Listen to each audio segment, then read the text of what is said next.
Olá pessoas, bom, a aula de hoje é exercícios resolvidos.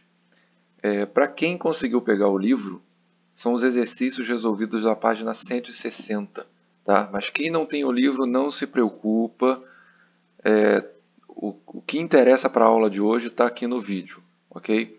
Tanto que começamos pelo número 2. O número 1 é uma questão conceitual, não é o foco aqui da aula. A aula é a resolução dos exercícios que envolvam cálculos, tá ok? Então, aqui, começando pela questão número 2, certa massa de gás ocupa um volume V1 de 0,20 litros no interior de um cilindro dotado de um êmbolo. Ao ser aquecido, seu volume passa para V2, 0,3 litros, sem, contudo, alterar sua pressão, P igual a 2 atm. Então, o que ele está falando aqui? Você está tendo uma transformação isobárica. Então, a pressão não está sendo alterada e você tem um volume inicial e um volume final. Tá? Agora vem a ação aqui.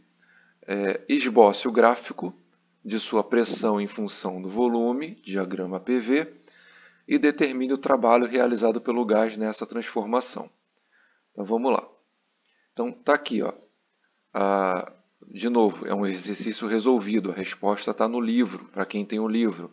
Para quem não tem, acompanha por aqui mesmo. Vou deixar esses slides na plataforma também para vocês. O gráfico do diagrama PV está aqui. Tá? Pressão por volume.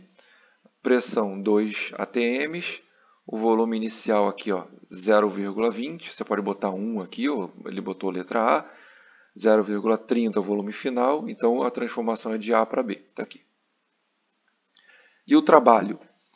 O trabalho, conforme eu tinha dito na aula anterior, é só rever o vídeo, o trabalho num diagrama PV é a área da figura formada embaixo da curva. Então, no caso aqui eu tenho não exatamente uma curva, um segmento de reta, e essa figura aqui é um retângulo, ok?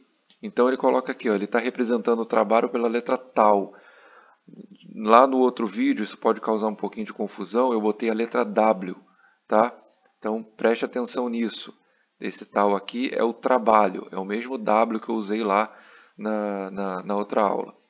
Então, o trabalho é igual à área da figura, esse A aqui é de área, e ele colocou aqui base vezes altura, porque é um retângulo, base vezes altura.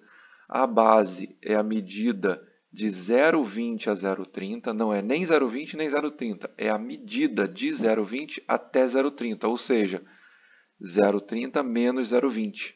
Ou, em outras palavras, a variação do volume, no caso, volume final menos inicial, vezes a pressão que é 2.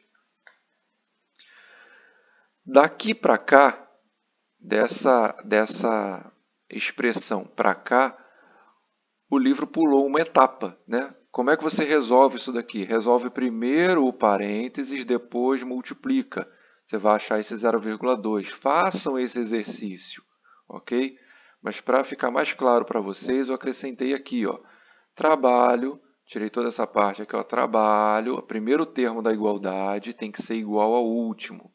Presta atenção nisso. Então, trabalho, está aqui, é igual. Resolvi o parênteses, 0,30 menos 0,20 dá 0,10. Repete o 0,2 aqui. 0,10 vezes 2,0 vai dar 0,2 atm litro. Ok? Exercício 3.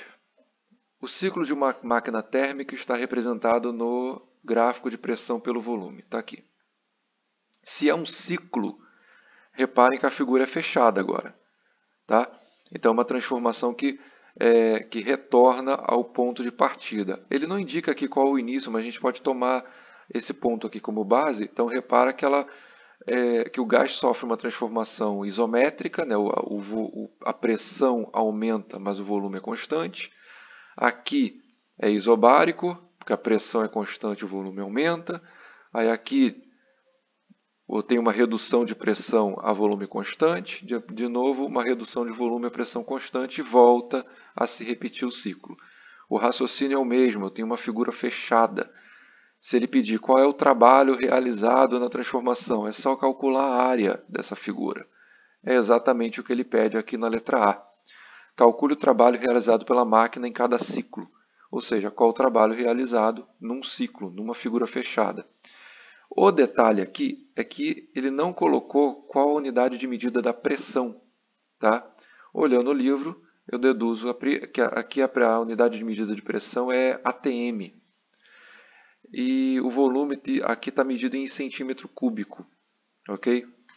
Na resolução, ele faz uma conversão para que o trabalho saia em joule. Então, ele está trabalhando no sistema internacional. Então, no sistema internacional, 1 ATM corresponde a 10 a 5 newton por metro quadrado. Tá?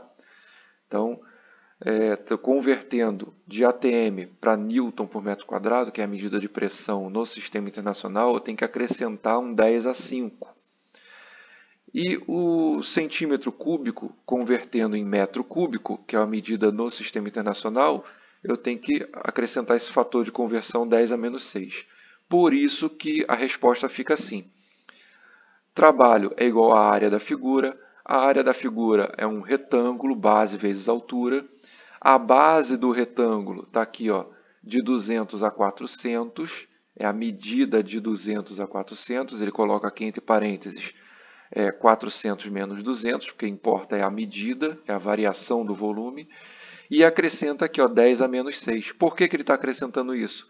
Porque ele está convertendo centímetro cúbico para metro cúbico. Então, você acrescenta esse fator de 10 a menos 6. E a variação da pressão? De 1 a 5 ATMs. Convertendo para newton por metro quadrado, você acrescenta 10 a 5. Então, ele coloca aqui 5 menos 1, 10 a 5.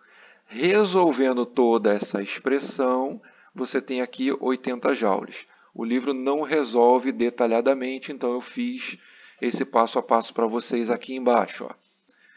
Trabalho, está aqui, ó, trabalho. 400 menos 200, 200. Repete a potência, 10 a menos 6. Estou resolvendo primeiro os parênteses. Tá? Então, primeiro esse parênteses, a potência repete, multiplicação repete. 5 menos 1, 4, potência repete. O que eu faço nessa etapa aqui? É tudo um produto. Mas para ficar mais organizado, o raciocínio é o seguinte. Número com número, potência com potência. Então, eu vou fazer 200 vezes 4, 800. 200 vezes 4, 800. 10 a menos 6 vezes 10 a 5, ó, potência de mesma base. Repete a base, soma os expoentes, já que é uma multiplicação. Mas repara que o expoente é negativo aqui, então vai ficar menos 6 mais 5, menos 1. Potência de 10, eu já expliquei isso para vocês. Potência de 10 corresponde ao número de casas decimais que esse número da frente aqui possui, a mais ou a menos. Então, nesse caso, eu tenho menos uma casa. Então, tira uma casa do 800, a resposta final, 80 joules. Ok? Se não entendeu, revisa essa parte, escreve, não é revisar só lendo, assiste o vídeo uma vez, parte dessa primeira linha aqui, abre o caderno, resolve e depois confere com o resultado. Ok? Na letra B, ele pede, determine a potência desenvolvida pela máquina, sabendo que ela executa 5 ciclos por segundo. Então, aqui vem toda a explicação, leia com calma. A questão é o seguinte, se ele executa 5 ciclos a cada segundo, eu vou ter 5 vezes aquele valor de trabalho, 5 vezes esse 800 joules aqui, em cada segundo. Então, por isso que ele colocou aqui, ó, 400. 5 vezes 80, 400 joules. Então, 400 joules por segundo me dá uma potência de 400 watts. Tá? Então, a potência é o trabalho realizado por cada unidade de tempo. Então, ele já botou aqui, já facilitou a conta. Se é por segundo, então é só multiplicar aquele valor de 80 joules por 5, vai te dar os 400 joules para cada segundo, ou 400 watts de potência. Ok? Ficamos por aqui. Tem exercício na plataforma. Até a próxima aula.